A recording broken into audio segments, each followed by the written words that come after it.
Hi everyone, welcome back to Be Rich. It's me, Vinod.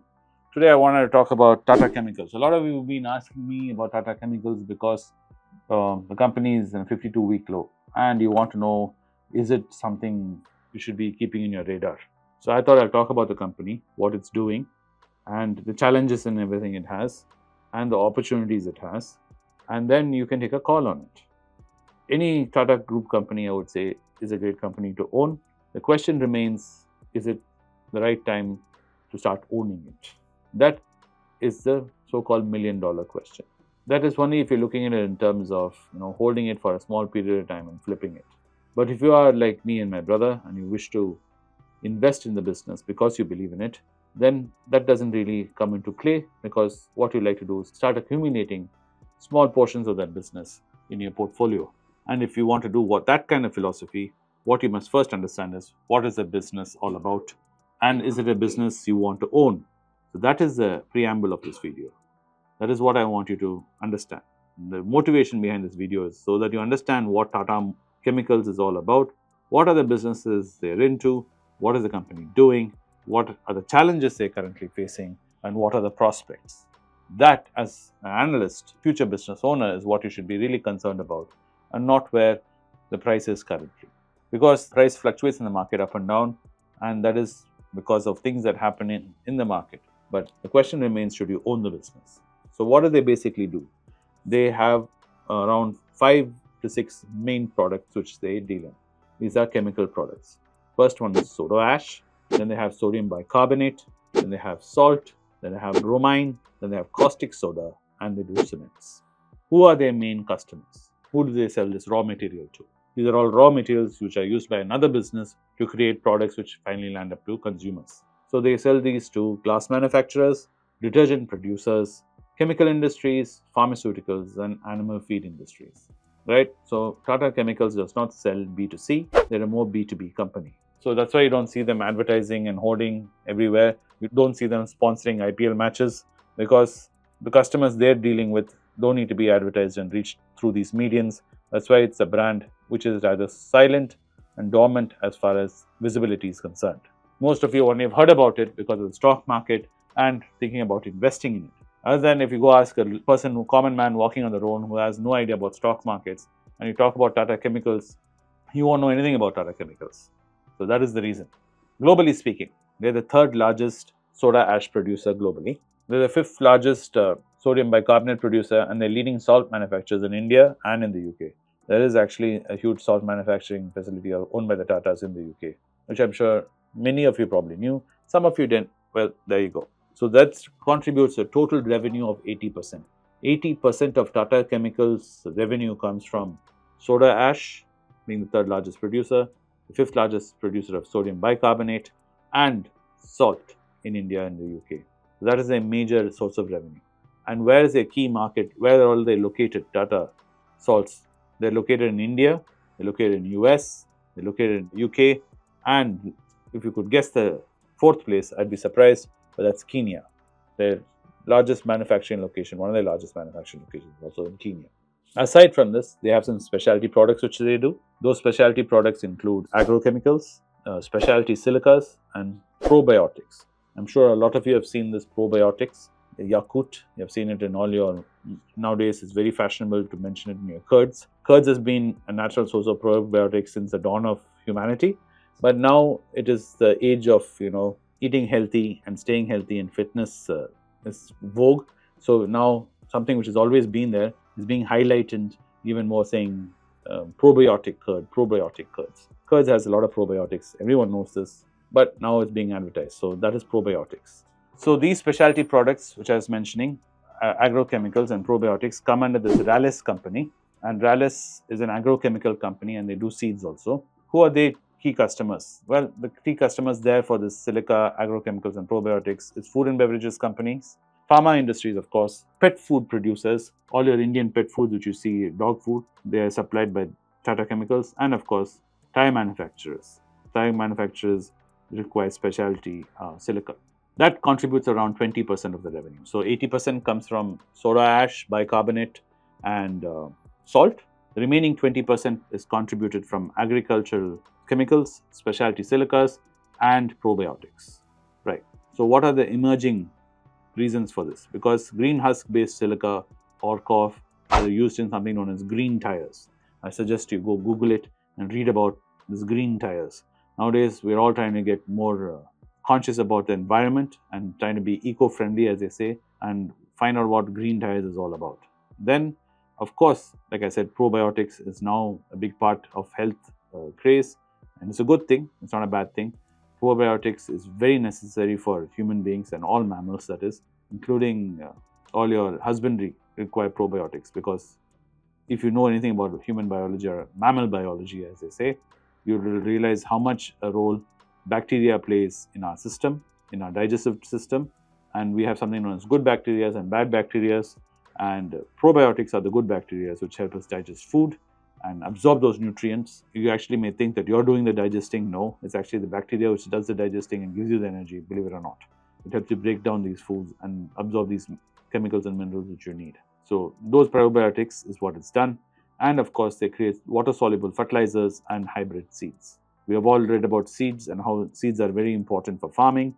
It's a cornerstone for an economy like in India, where we consume so much of staples such as rice and wheat and dals and pulses. So seed manufacturing is an important cornerstone of our economy, and Tata Chemicals supplies this through Rallis. So let's talk about market analysis and this landscape which they're sitting in. What is this basic chemistry business that is Tata Chemicals doing it? Soda ash is a very important material which is used as a key ingredient in glasses, right? From your all kinds of glasses, from your automotive glasses to your skyscraper glasses, anywhere where you see glasses being manufactured, one of the key components to manufacturing that is soda ash.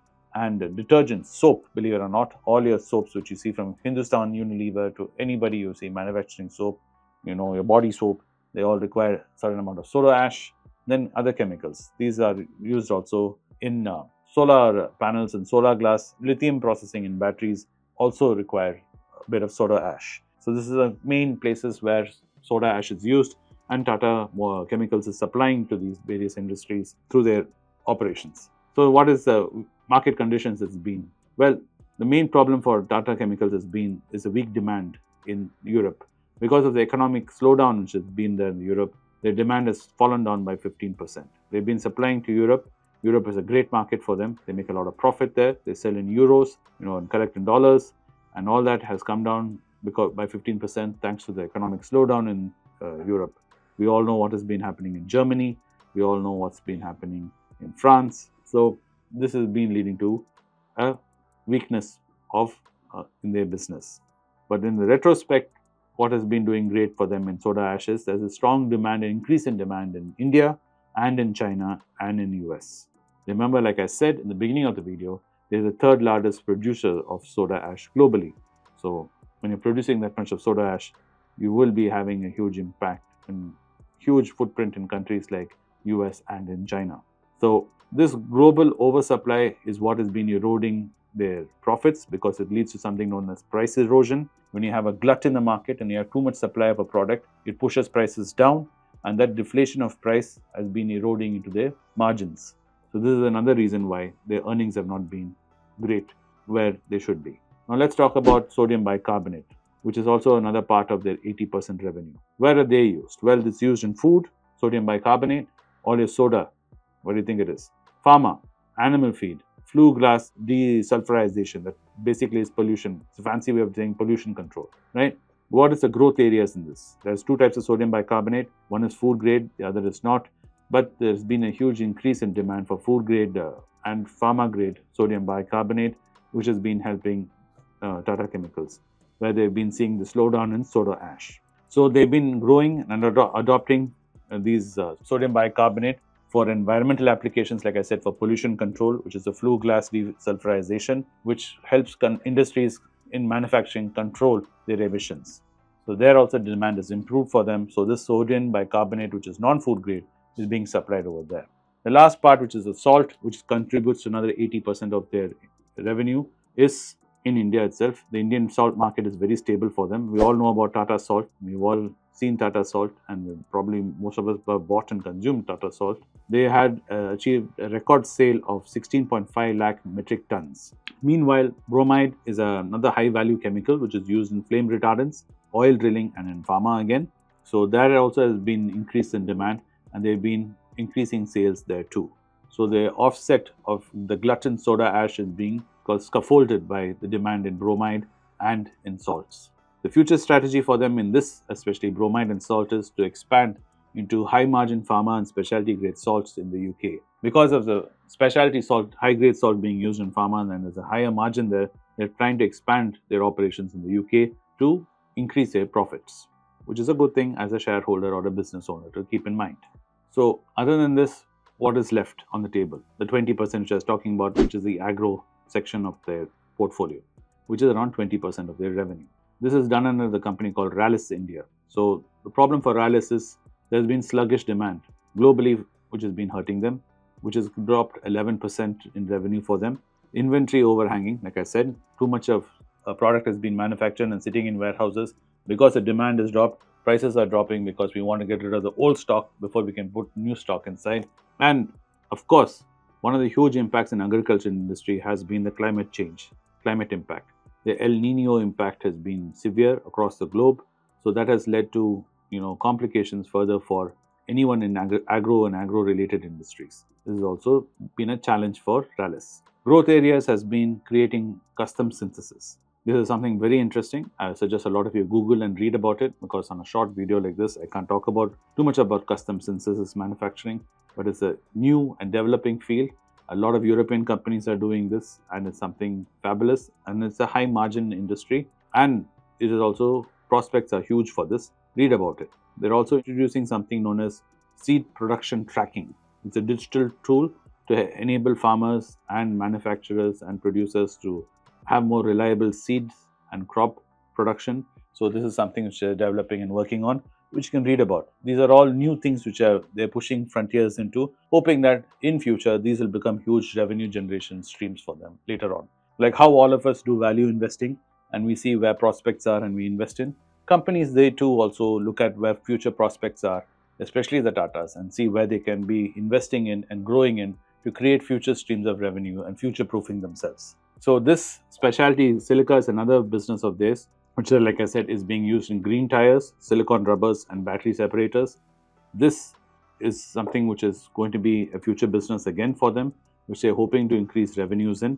And I suggest you read about this also, because this a lot of you are interested in and wondering how can we invest in green technology, in environmentally friendly companies, or companies which are creating products which are related to allied to environment and climate change. So if you read about this, you'll understand why Tata Chemicals will fall into that group about sustainable products and green technology, because this is something important about specialty silica. And the last is, of course, probiotics. There is a huge demand for probiotics in infant formula, gut health supplements, and pet foods. Like I said, it is a huge market already, infant formula, but this gut health supplement is a huge market which is growing globally and is expected to grow even more in the coming years by 2030. Like I said, it is now something synonymous with most things now, taking supplements with fitness, and pet food is also growing business for them. So this is the prospects of the future of probiotics. What are the challenges in this? Well, the only challenge is in probiotics is the long regulatory approval cycles. Like I said, if you have to take some new product to the market, you have to get it approved, like by the FDA in the US, and in India we have industrial standards.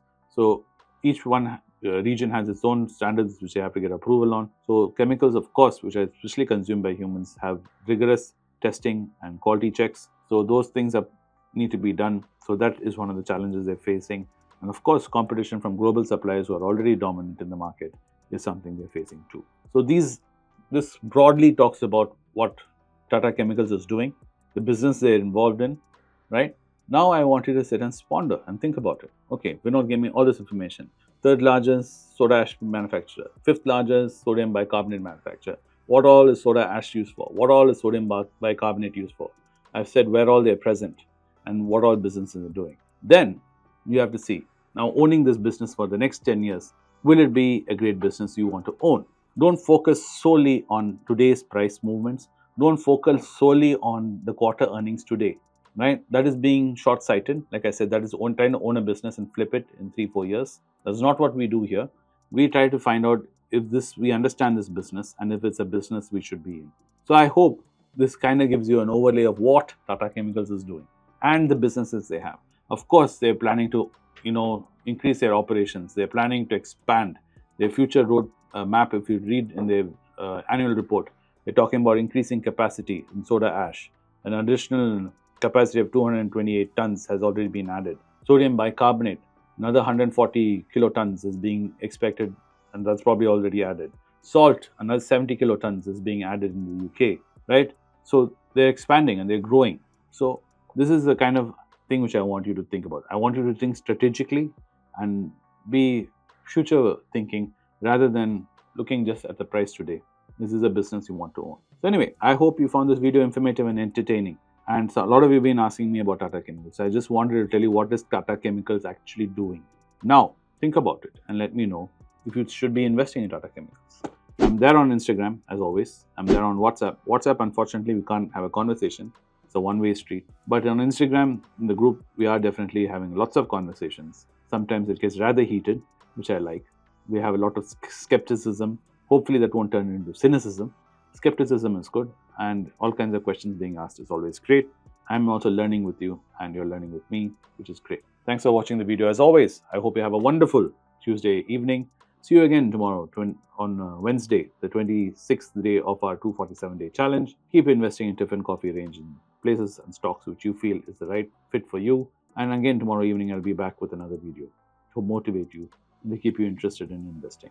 Thanks for watching the video today. Bye. Hey guys, that my uncles VinodSrinivasan, Anand Srinivasan and I have rolled out our Substack, which is basically a blog/newsletter where we're going to post our original research onto it, and we've analyzed macroeconomic trends. And a lot of you know my uncle Anand Srinivasan and I regularly write for The Hindu, and these articles are also going to be made available for you in the Substack. The link is moatinvesting.substack.com. You'll find it in the description and in the video right now.